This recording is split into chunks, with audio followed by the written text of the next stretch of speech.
Around the house listening to Kelly Hogan and those two men, those doctors, and she just said, did I go back and forth? No, I did not. No, I did not, because I was desperate. And Jill, I've thought so many times, the blessing of bad enough. You see people struggle because it's like bad, but not bad enough to do something about.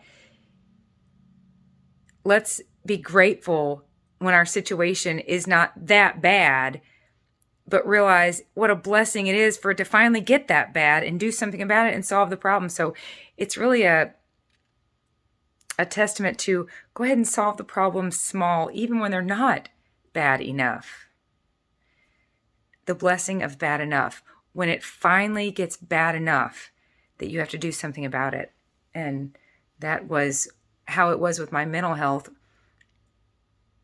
24 years ago, when it was bad enough that it needed to be addressed. It bubbled up as priority.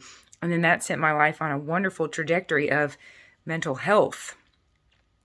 Anyways, the blessing of bad enough. She did not flip and flop. She wasn't hanging out on the fence. She wasn't wishy-washy or hem-hawing. She was desperate. If we're desperate, let's be grateful for it. And if we're not, let's be grateful for it. My sponsor years ago said,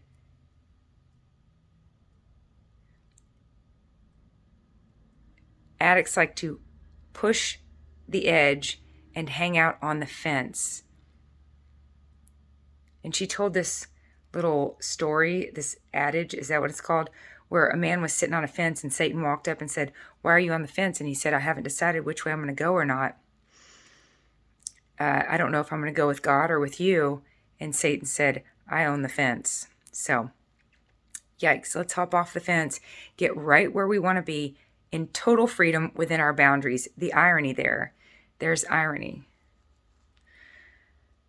We are free within the boundaries and parameters that the Lord sets.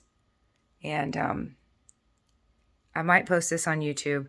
If anybody's listening, if you want to know what those boundaries and parameters are, they are outlined in the Bible. He's abundantly clear of what his design is and how he expects it to operate. So let's get off the fence, get to the dead center of God's grace, God's love, the hedge of protection around us.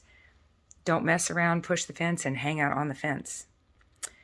Mess around, push the boundaries, and hang out on the fence.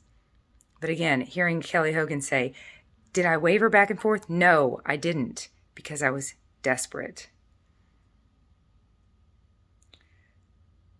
There's been times where I had kind of envied that in other people, that they had such horrible health problems that they didn't really have a choice but to get healthy.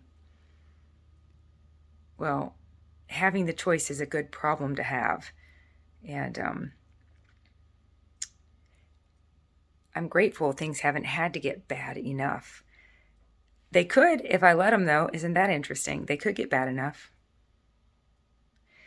I talked to a man at my church the other day who had stomach cancer, and he's now fit. He's like an Energizer bunny, and he said, I only have 20% of the stomach that I used to have, and they removed the 80% that used to process sugar, so I can't eat sugar. He said, that's probably why I'm so thin. And I'm thinking, that's why you're so healthy. That's why there's no trace of the cancer. The cancer is gone. He cannot... Ingesting sugar is no longer an option for him. He could, it wouldn't go well.